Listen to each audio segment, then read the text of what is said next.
Our next guest that I'm very excited to introduce. You know him from films such as Stand and Deliver, Young Guns, 1 and 2, Courage Under Fire, the hit TV series Longmire, oh my god, and of course, his iconic role in Bamba.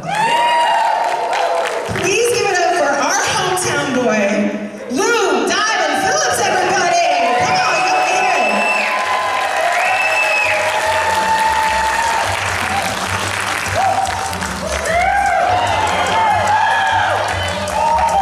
Sounds like strangely familiar. Way to bust a move. Hi Lou, how are you? I'm good, thank you. Thank you so much, because it's, what color is it? Did you say it was? It's my favorite color. It is indigo. And why did you love that color so much? Well, I happen to have a daughter named Indigo, so yeah. there you go. I love it. It really is my favorite color, and when I looked that up, when I was looking up Lou and some of his background, I saw that his daughter was named Indigo, and I was like, I knew we were going to be friends at that point, and we were just going to be the besties after this. So, thank you so much for joining us today. Big honor to be able to be up here interviewing you in your hometown, in my hometown, our hometown, most of us. So I'm seeing a lot of high school friends this weekend. Crazy. He was at Flower Bluff. I saw somebody's hand go up. Are you Flower Bluff? Are you at Flower Bluff? Hornets! I always say, for Corpus Christians, we have our Holy Trinity, is what I call it, and that's Selena, Farrah Fawcett, and Lou Diamond Phillips. It's the Holy Trinity of Corpus. That's how I think it is. We got Eva LaGuardia. We'll throw her in there too. It's amazing because so many famous people have come out of Corpus. You know, I mean, for such a lovely, quiet little town, you know, I mean, God bless him, Dabney Coleman just passed. He was from Corpus, and he and I got to be pretty close over the years. Aaron Spelling, you know, a big TV guy back in the day. Freddie Fender. Freddie Fender, yeah. There's quite a few. I say the Holy Trinity is like those, you guys are like probably the most talked about, the most well known, but there's so many actually that come from here, and we're very lucky to have somebody. Must be the water. Yeah, it must be. We actually just had a mural go up of Farrah Fawcett. You should go check it out. It's pretty new. Oh, very it's beautiful in downtown. You can drive right by and it's this gorgeous mural of Farrah. No, I had the poster in my bedroom. Oh, it's that one. It's that look, and it's beautiful. Go check it out. You'll love it. We should petition to get a Lou Diamond mural. We should start that today. Let's all start that. Let's make it a thing. Hashtag it. Make it go viral. Let's make it do it.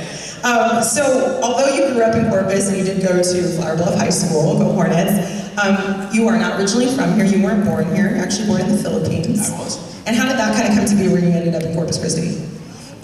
Navy Dad. You know, so yeah, that's exactly right. So that's how we ended up here.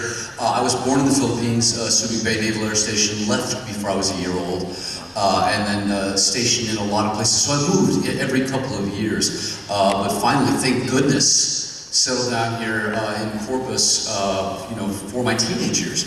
So I mean, it was really fortunate to, so they're from Texas by osmosis, and graduated from the Bluff and went to University of Texas at Arlington for my theater degree.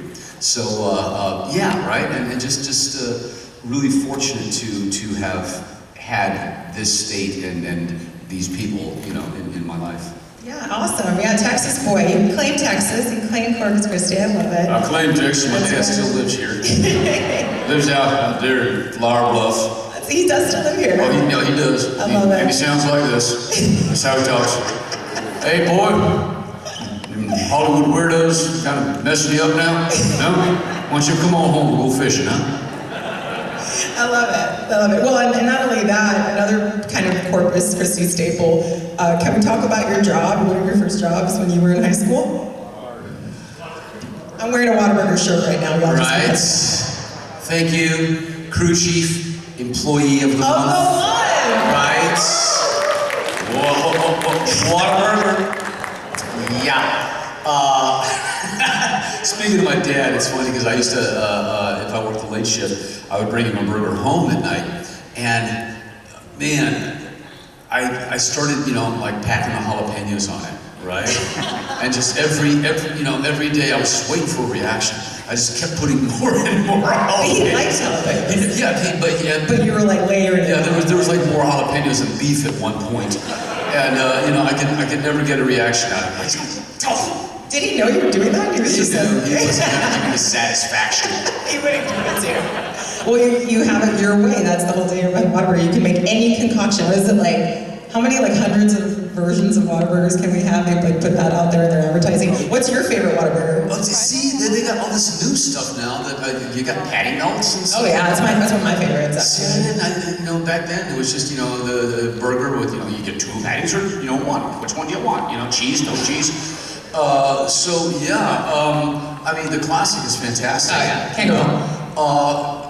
But then it really started me on my culinary journey, if you will, because I flipped burgers and whatnot, and I also was a breakfast cook. I don't think it exists anymore at a place called Jitto's out on Padre Island.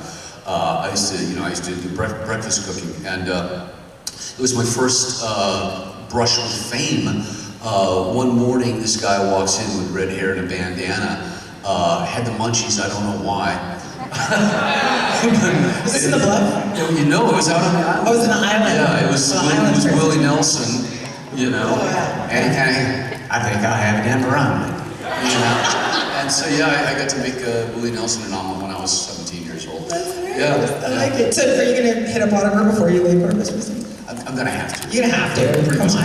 Well, I read a Reddit story, actually. I don't know, it's not that crazy, but it was just said, my friend worked at Whataburger in high school, and Lou Diamond Phillips came in once for lunch, and her coworkers sang Bamba in the kitchen while she rang him up. She still blushes to this day talking about it. I don't know if you would remember something like that, but I mean, I would have died if that would have happened.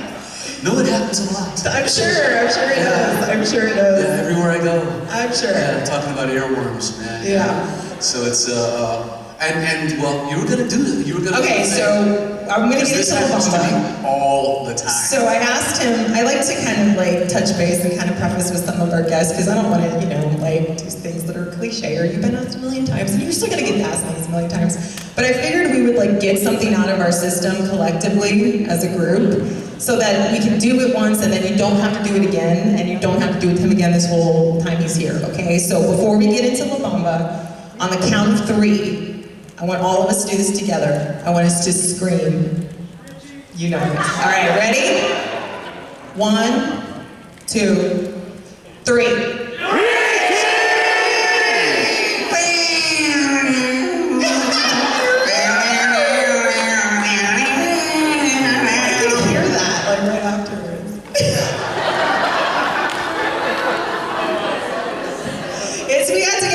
System, guys. Good job. Everybody give yourselves a round of applause for that nice, strong Richie.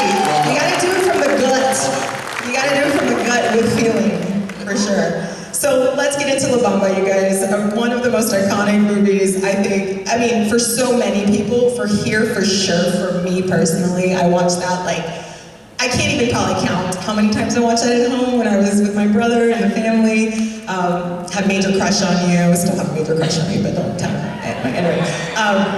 But yeah, I mean, he's like fine wine, guys. Are we kidding? Are you serious? Holy cow! Still have all my hair. He still has all his hair. A silver fox right now in our presence. So yes, I'm very excited. Fangirling a little bit. Fangirling more than I would be for Joey Fatone. I'm sorry, I'm just way more fangirling about you. But let's talk a little about that. Came out in 1987. Very much a classic in my head. And so this past Thursday, was the 37th year anniversary of the film being released. 37 years ago. Crazy. So, I really, to be honest, I remember watching that as a kid, and my first experience knowing who Richie Valens was you. I mean, of course, that was before most of our time. I maybe wouldn't, and I probably could speak for many of us in the world, I don't know if Richie Valens would have had the lasting presence and people remembering him if it wasn't for La Bamba. I mean, he had an amazing, very short and amazing career, but you have kept his memory alive for new generations of, everyone, but Hispanics and Mexican Americans in general. I really feel it's important that we had those type of, people people in our lives that we looked up to and we saw that were so successful in music and art and different things, and the fact that you have in a way kept that alive for new generations. And kids today that are watching La Bamba and are singing it and are enjoying it. So what a treasure that must be to have that kind of role in all of our lives and in future generations. It's amazing because it's evergreen. It's still as relevant today. It's still as beautiful. Just out of curiosity, is there anyone here who has not seen the movie? Oh yeah, okay, all right guys. It's okay, you guys will get there. Right, spoiler alert. Some of you are not 37, so it's not your fault. But I think, I'm gonna tell you the ending. Uh-oh. It's historical, so it's not like, I am your father. It's not that, okay? Yeah, right? But you're right, I think that the fact that Richie died with Buddy Holly, who was such a bigger star and really, really identifiable. He was a little bit of a footnote in that moment of history, the day the music died. And in some ways that took pressure off me because it wasn't like Elvis or Jerry Lee Lewis or Buddy. People had more of a blank slate when it came to their ideas of who he was, because he was only 17. 8 months. And the career was only 8 months long. It was very short. 3 hits in 8 months. But big bangers. I mean, talk about amazing songs. And he would have gone on to do amazing things. But the real pressure for me was his family, and his family was there every single day. Every day of the shoot. I mean, they his mom was in the film? His mom is in the film, Connie. The very first day of filming, we were shooting up in the apricot orchards in Watsonville, California. And my call time is 6:30 to get in the van. At 5:45, it comes banging on my door, and it's Connie Sr. going, "Richie, time to go to work." So that was my experience the whole time.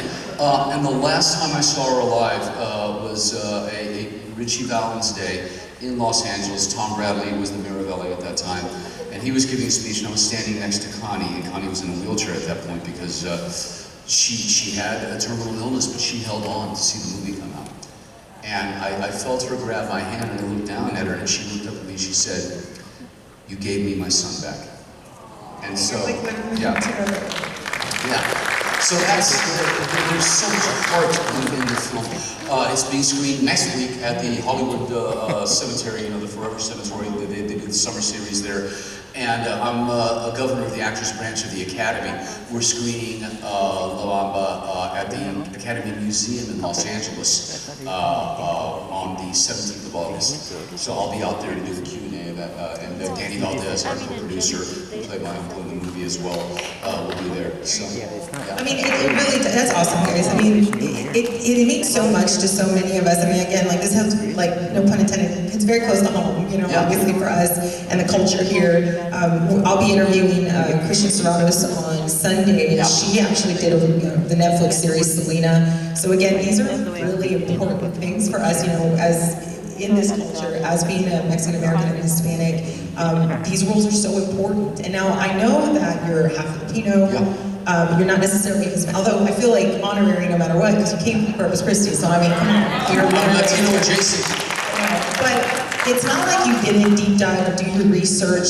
There was a lot of connection with you, and maybe talk about a little bit about Cesar Chavez and kind of a little bit of that. Well, it was. And I do a deep dive anytime I'm representing a community. I mean, I'm a mutt. I'm a mix. A lot of different things. And I used to say my career could be summed up by the UPS, slogan, "What can Brown do for you?" So playing Latinos in La Bamba or Stand and Deliver, or the many native nations that I've had the privilege to represent. Whenever I take on a role like that, I try to get it right, and I try to be respectful to the community, and try to bring some pride and some representation there, and not just do something that is stereotypical or surface, So I do my research in many cases, like on Longmire. I flew on my own dime to the Lame Deer Reservation in Montana, and hung out with the elders, went to high schools, went to the seniors' homes, did ceremony. So, and obviously for Richie, I mean, there was a stack of material, you know, that high. The family was there the entire time, and only a couple of video clips. Richie was in a movie called Go Johnny Go with Chuck Berry. Yeah, and his appearance, the kinescope from his American Bandstand appearance. So I was able to study a little bit, but there wasn't a whole lot there, you know. So, and I had a week to get all this down. I had 1 week to learn 16 songs. So I want to also point out that he didn't actually play guitar at the time, and didn't actually, and still doesn't, and didn't actually sing. Remember from Los Lobos, actually, was when they played the music and they sang. But that doesn't mean that you don't sing, because there was a little band I believe you were in called the Pipe Fitters. Pipe Fitters, yeah. You guys can YouTube that if you haven't, and check out Lou Diamond Phillips on the stage, rocking it out. Great voice. I don't know why you didn't do the vocals for Richie Valens. They'd already recorded it. I think it? the soundtrack is what got the financing for the movie. Because Taylor Hackford, you know, had done a lot of music movies, and so the soundtrack had already been recorded, so there was never really any question about me, you know, doing it. But then, you know, I was with the Pipe Fitters for a long time. We played Farm Aid. I think that clip is out there somewhere. Yeah, I saw that. I sang on Broadway, you know, when I was doing the King and I. Indeed. And I was on The Masked Singer just last season, so, you know, yeah. So he can sing, he's got pipes. The Pipe Fitters, he's got pipes. But I also know that initially you actually auditioned for both Bob and Richie, which I can't even imagine you as Bob. And Isai Moraz is so iconic in that role as well. I couldn't imagine that being switched. Exactly. Yeah, like I could never imagine. But how cool is that you actually, you know, you went out for both, and then when they kind of looked at you and said, "You're Richie, you're not a Bob." How did that happen? Well, so the funny thing is, I graduated from UTA. I was working at a place called the Film Actors Lab with an amazing actor, God bless him, he's no longer with us, Adam Rourke, was a real mentor to me. And I was already, you know, a professional, you know, working in the Dallas film industry. I did an episode of the Dallas series, and Linda Gray has been so sweet to me ever since. I became good friends with Larry Hagman. I directed Patrick Duffy in the TV movie. So, and they were so kind to me, you know, way back in the day. And I get this call from my agent's assistant, and she got it totally wrong. She said, okay, you're going in for a musical, and the audition was in an actual theater in downtown Dallas. So I guess that's why she thought it was, you know, like a musical, you know, on stage. She goes, yeah, you're going in on a musical on the life of Frankie Valli. And, you know, right? We have Jersey boys now, but at the time, you know, and so I'm Jerry, you know, I think, okay, walk like a man. I can do that. I'm sure I can do that. You know? And so I go, and this is back in the day when you don't get the script beforehand. You don't get the sides or the pages, the scenes that you're going to do. And so I get there, and they hand it to me, and I went, oh my, this is a Hollywood movie. What the hell are they doing in Dallas? And I realized it was for the two leads. And it was amazing. Junie Lowry was the casting director, who also cast me in Longmire. So, you know, full circle on that. But she said, yeah, we're a Hollywood film. We're in Texas for 2 days. We're in Dallas, San Antonio, and I think Houston. It was Danny Valdez's idea to go to Texas. They'd already auditioned in New York, LA, Chicago, you know. Ultimately saw 600 people. I know. And so I read for both roles, Bob and Richie, and Junie says, okay, I'm not supposed to do this. Can you wait around a couple hours because I'm going to put you on the videotape at the end of the thing. So I, sure, you know, called in and got somebody to cover my class. I was teaching acting at the time. And how old though? Teaching acting? Yeah, I was 24. 24. Yeah, but I was one of the first students at the Film Actors Lab and helped them develop the curriculum. So, and I actually just went back to UTA last fall and taught a weeks-long residency to the theater students, the musical theater, and the film students. So that was an absolute blast. It's something that I love to do, you know, to keep that fire lit in me and, you know, make it burn brighter in students. So they put me on videotape, and then Julie said the same thing. She goes, okay, I'm not supposed to do this either, but here's the full script. you're going to be hearing from us. And so I took the script home that night because I'd only seen the scenes. And I read the whole script and I'm like, How about a juicy role? I knew this, it was a game changer. I knew this was lightning in a bottle. And sure enough, here's the funny thing. A week and a half goes by, and the local casting director, Rudy, can't you call? She goes, okay, Lou, here's an interesting situation. You landed this TV movie with Dabney Coleman, you know, like 3 really nice scenes. She says, but they want to fly you to LA for the screen test. But to do that, you'd have to turn down, you know, the sure thing. And I was like, wow. Okay, you know, I mean, you know, that was quite a bit of money, to have 3 scenes in a TV movie, and it's like, no, I gotta roll the dice, I gotta go do this, you know. And Adam gave me the funniest advice, knowing I was going out for this. He went, Lou, he was from Brooklyn. Lou, you don't have a snowball's chance of getting this role. Snowball's chance in hell. You go out there, you kick their asses, and maybe you come away playing the drummer. So the pressure was off. I was like, hey, I'm not gonna get this. Sometimes I think approaching something like that, though, you're like, you know what, you let go of all those anxieties, you let go of all those the pressure that sometimes produce the best kind of. You're doing it so seamless now, and it's coming from a real place. You're not overthinking it. Yeah, and the other advantage was that for some bizarre reason, they had me read Bob with all these other Richies that they were still auditioning. And so I got to hear Luis Valdez's, direction for like 2 or 3 days, you know, yeah. And then at the end of one of the days, Luis, walks by me. I was sitting in the hallway. He goes, Lou, tomorrow you're going to read for Richie. I was like, oh, okay. And I had to like flip everything, you know. And then I remember I was walking down Pico Boulevard and just taking a walk to clear my head, and I thought, what am I doing? I don't need to wrap my head around this. I am Richie. I'm a freaking kid from middle-class family in Texas, getting my big break.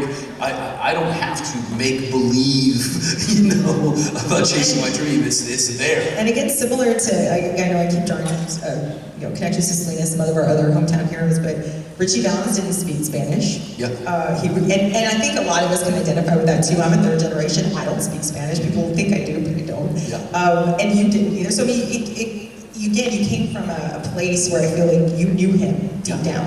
Yeah. And so it did come out naturally, as you researched and as you got to know him even more. I feel like it felt authentic. Like, I have never watched something and believed it more than when I saw you up there as Richie Valens for La Bamba. I mean, it was, again, iconic role that I'll never forget, and it is being passed down to younger generations. You guys that raised your hand, would you go home? Or would you watch Richie? I want you to watch La Bamba. I think it's still streaming on Amazon Prime and a few other things. It's crazy. It's all over the place. It really is. It's amazing. So I want to kind of move into Stand and Deliver. I know we're trying to keep on time here, but yeah. Okay, so that was another big, important movie for a lot of us. His body's decomposing in my locker.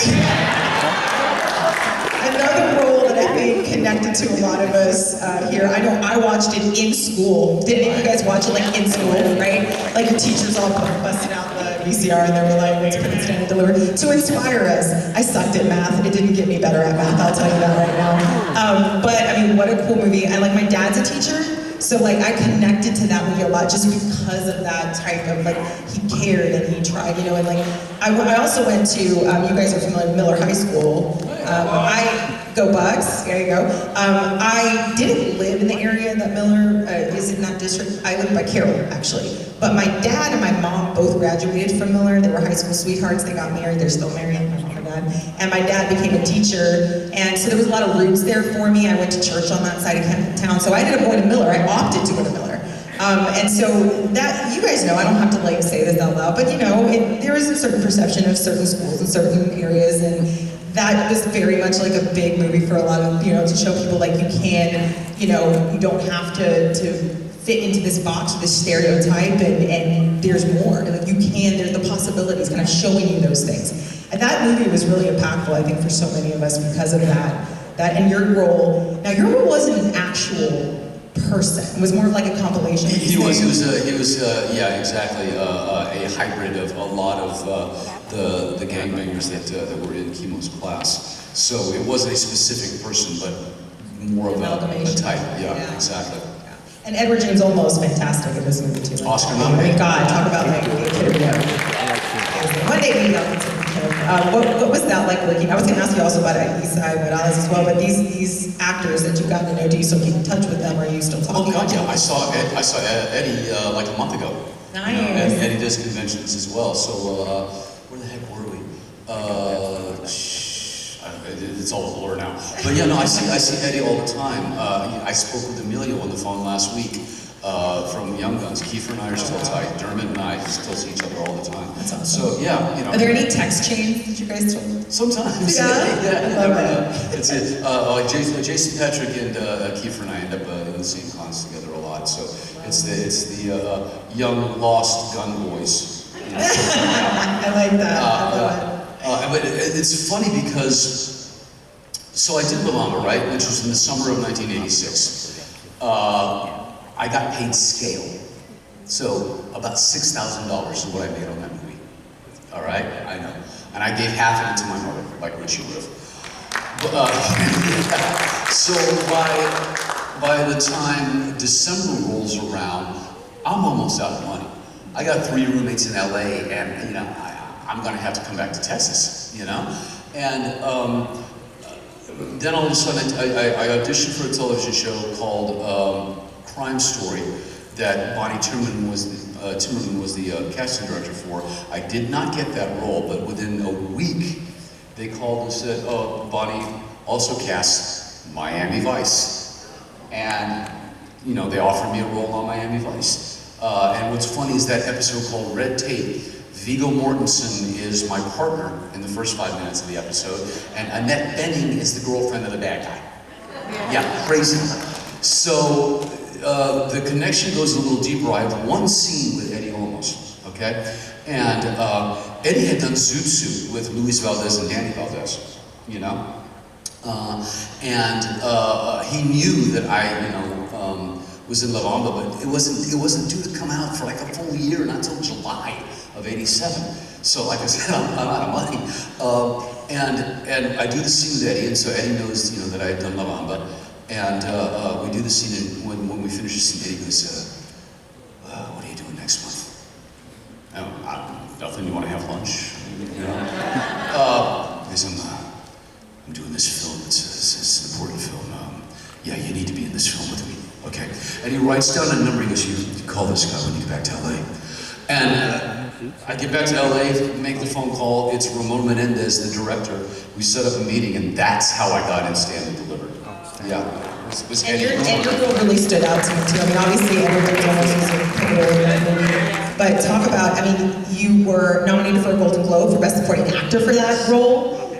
He also won the Independent Spirit Award for Best Supporting Male in that role as well. I mean, that I really feel showcased your acting chops. I mean, it went deep, your emotional depth. I mean, it was a phenomenal performance. So, I mean, it really was a standout for me. I look back at it now and it's ridiculous because, and yes, if anybody who's kind of followed the career, I try not to repeat myself. I like a new challenge.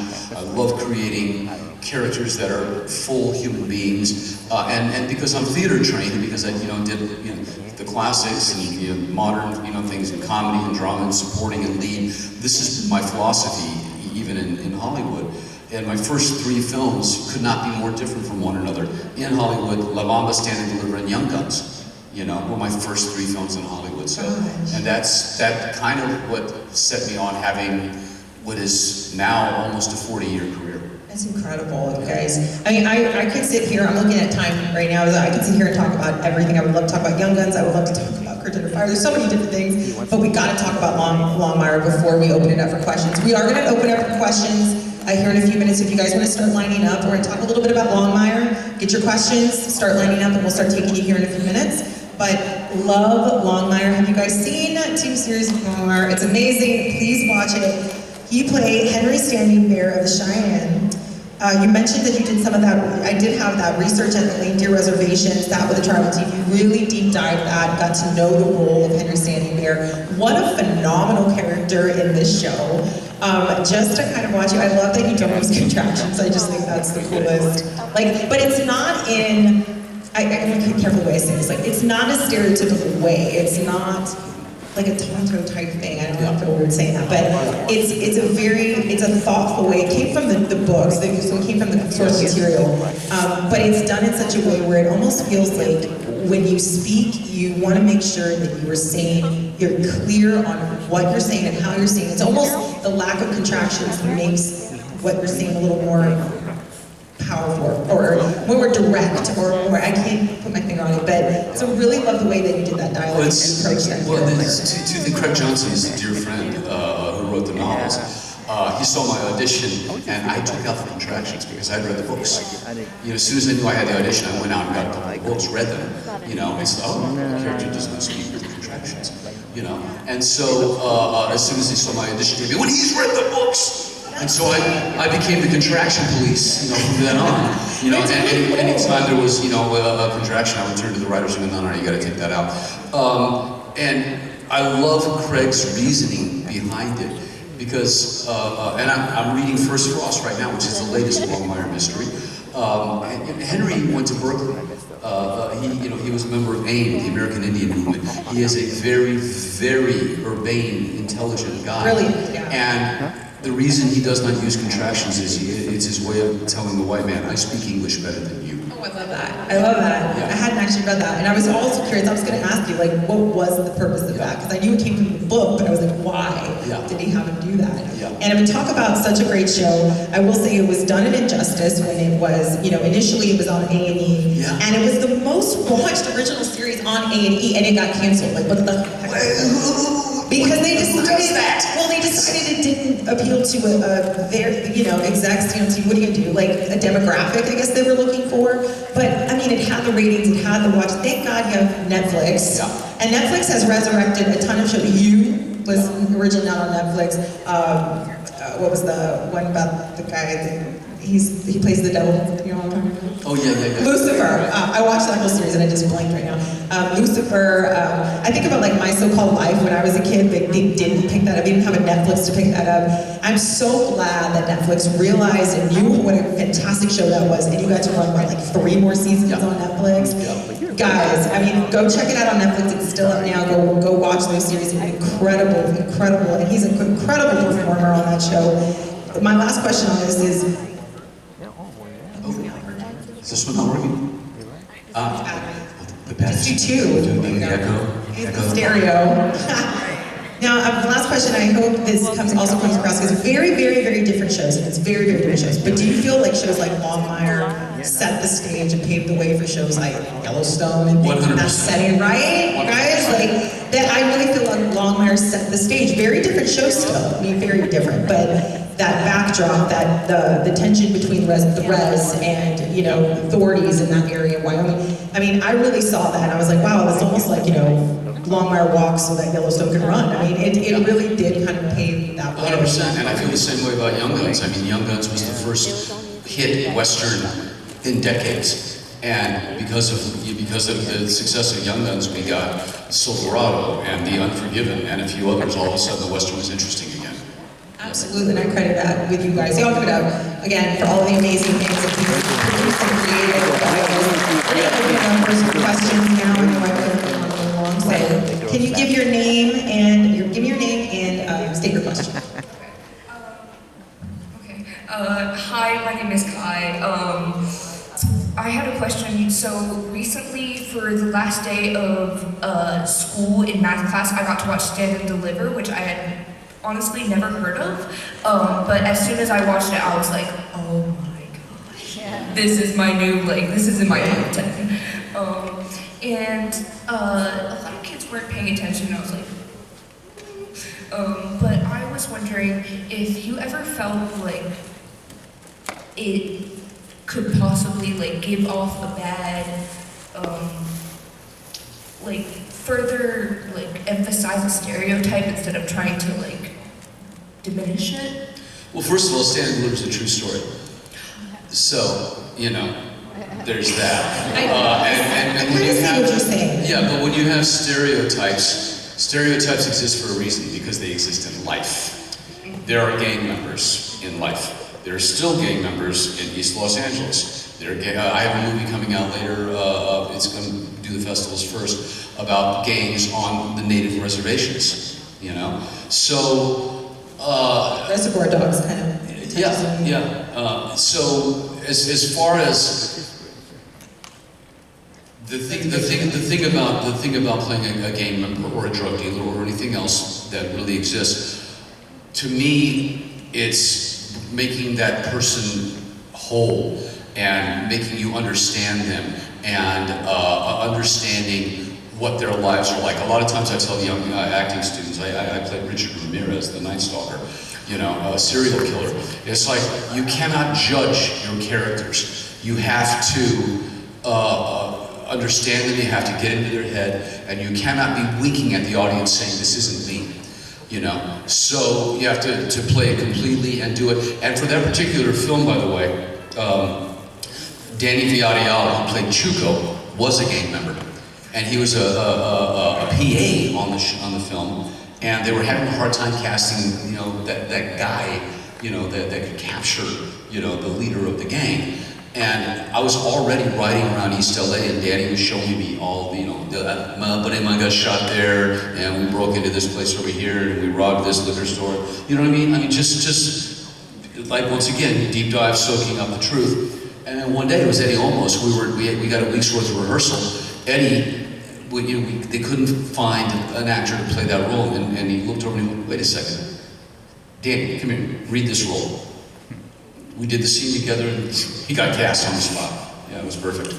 And I see what you're saying. I mean, it's a valid question. I think that it's easy for those type of roles to feel that way, to feel stereotypical, and it can come across that way. But again, I think if you do the work and research it, that authenticity shines through, where it feels, this is authentic, this is real, this is a real, you know, the art people, this is a real person that you've gotten to know on a very base level. And so that shined through, I really feel, through Stand and Deliver. It did not feel like a stereotype, it felt like an authentic character. And it turns into a very, very positive thing. Absolutely. Somebody who turns his life around. Thank you so much for your All right, question. thank you so much. Have a nice day. State your name and your question. I like your Whataburger bag. Is that a Whataburger? Nice. Hello, my name's John. So my question is for youngins. For youngins, one of my favorite scenes in the movie is when y'all are doing the peyote. Right? And so I wanted to see how much of that was improv, if at all. Hey, you see the size of that chicken? They can't see this asshole, we're in the spirit world. Yeah. They can't see us.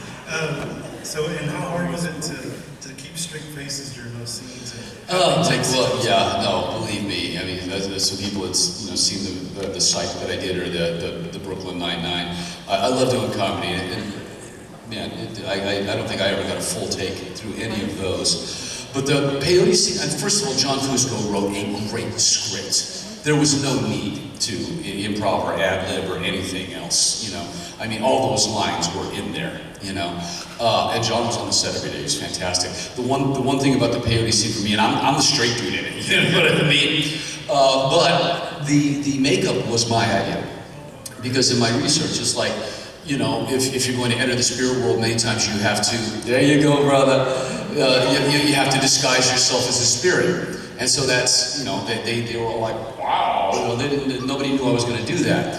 And the other thing is that rock that I'm standing on top of, I'm not great with heights, mind you. The top of that rock was about the size of this carpet, okay? And they had this big ladder to get me up on top of the rock, and I'm standing up there in the center of the rock, and then they start pumping all this smoke up, and I can't see the damn edge. And Chris came to me, okay, now Lou, hold your hands out and turn around. I'm like, oh God. Parts of my body are disappearing into my body cavity. What about Emilio? Emilio's the best, man. No, are you kidding? He's, what you see is what you get. Such a pure heart. an absolute frickin' prankster, man. He, you know, we went back and forth doing stuff the entire show. The very first day of shooting, we all got these boxes with FedEx labels from 20th Century Fox, and a little card that said, "Just want you to know what we think of you being in our cast." And Emilio would put cow pies in all of these boxes. So it was on. Thank you so much for your question. All right, we'll give it up. I love, okay, just state your name and your question. Great. Cyrus Mallison from Powerpuff. What did you think of the first Power, Buddy Boy? Right? That's the stomach, Buddy Boy. I love the first Power. I love it. My wife loves it too, which I worry about because maybe she likes seeing me get my ass kicked. Yeah, a lot of bruises, a lot of scrapes on that one because there were so many stunts and whatever. I love that film, and I really believe, and you know, Twisters is out, and you know, Maverick did really well. I still think we could do a sequel, you know, and I can play Russell Logan, you know, 30 years later. As a matter of fact, I talked to Jordan Peele about it, so you know, we'll see. But no, I really loved that film, and it's kind of gained cult status, you know. I mean, it's nice. We opened up very well, but you know, like you said, I mean, sometimes it's hard.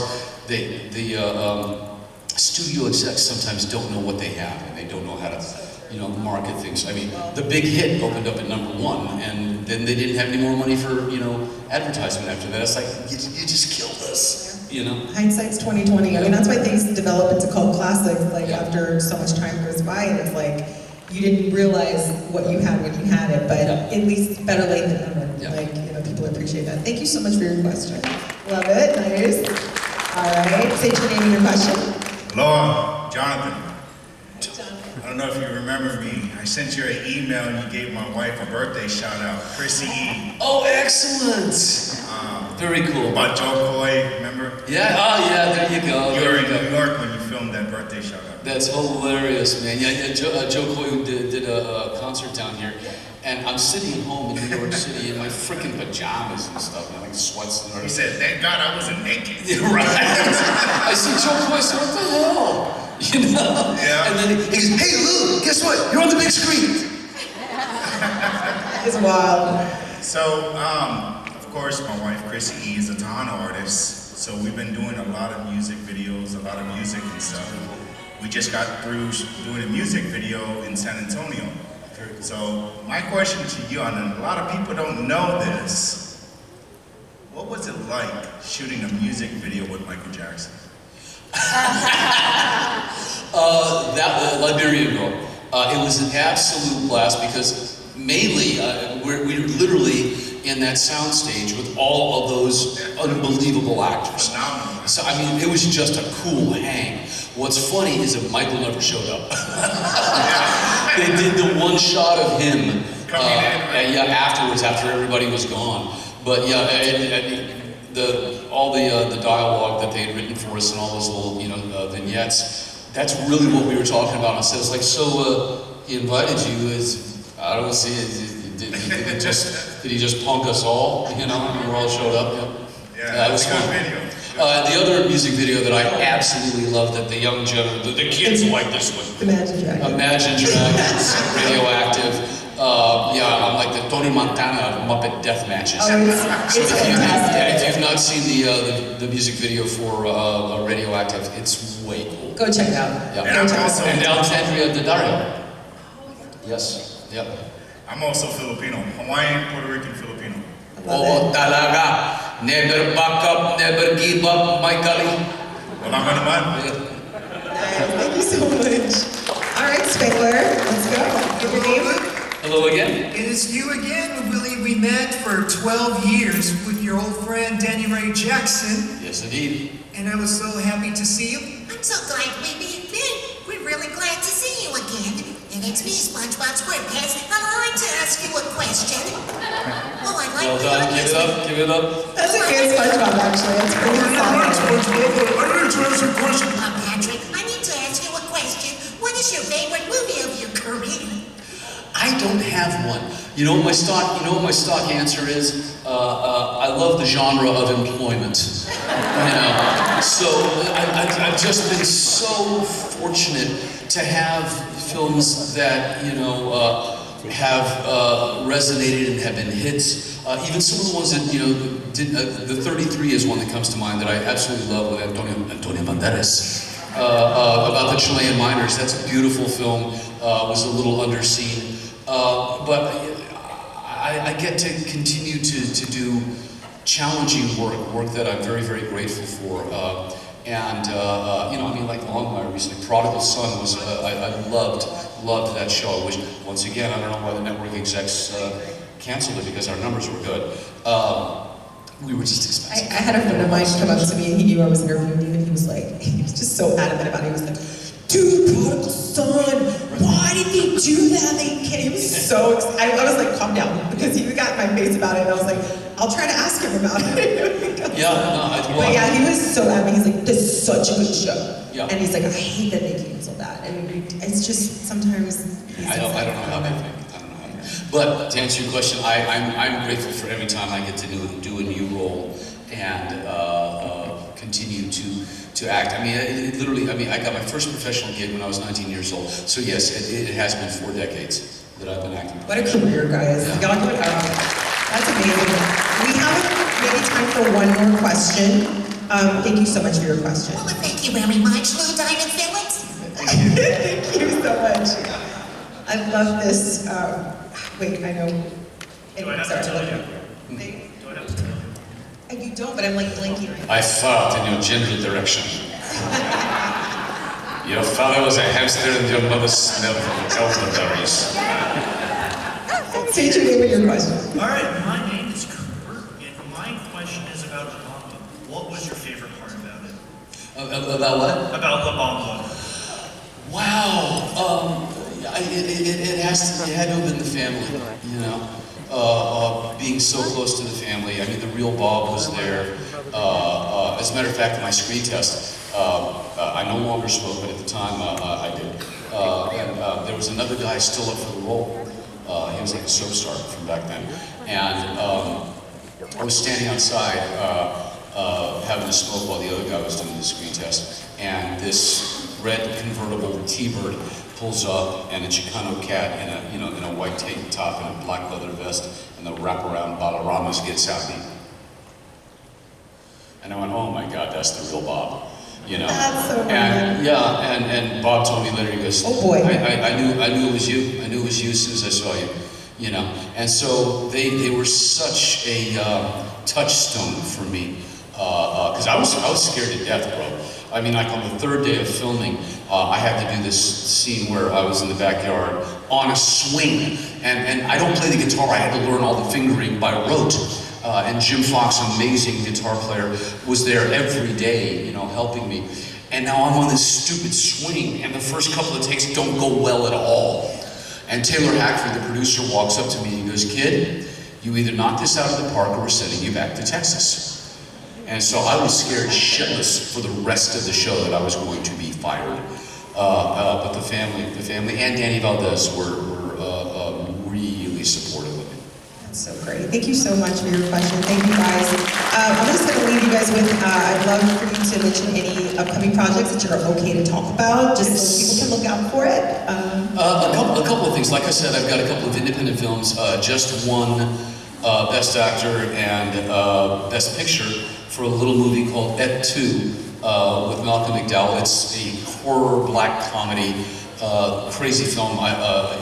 I just talked to the producer earlier today, and I think we're going to get picked up and it's going to get out. So be looking for that. Et Tu. Et Tu. Not Pate, just Et Tu. No, it is. Is it that? Is it I play a theater director who's mounted a production of Julius Caesar. I love it. I keep talking to the janitor, played by Malcolm McDowell, and we find out that he's the theater ghost. So my character's slowly losing his mind. I love it. It's pretty great. It's a little bit like The Shining. You know what I'm saying? Jack. It's not That's a bad great Jack. Jack. Thank you. Got a couple of 20s burning a hole in my pockets. Nice. So there's that. There's one that I've seen that I'm so thrilled with called Keep Quiet. Like I said, it's basically training day on the reservation. Hard-hitting, tough movie. Speaking of Stand and Deliver, I have another film. I don't know what the title is going to be because we filmed it under the title Aguadilla and shot it in Aguadilla in Puerto Rico. But Tom Muska, who wrote and produced Stand and Deliver, teaches film at the University of Miami now. He wrote this beautiful film noir and he co-directed it with his son Alex. So that one's coming out. One that definitely has a release date is December 6th, a movie that I did with Frank Grillo. It's called Werewolves. Guess what it's about? Yeah, so... Clowns. Yeah, exactly. And I hear it's really good. So that's coming out 2,000 theaters across the country, December 6th. And I just did a comedy pilot called The Chair Company for HBO. So fingers crossed that gets picked up. All right, that's what I'm talking about. Okay, you guys look out for his upcoming projects. Thank you again so much, Lou. It has been an honor and a pleasure to be able to sit across from you and interview kind of a little bucket list dream of mine. So thank you again for joining us here in your hometown of Corpus Christi. I'll keep it your hometown.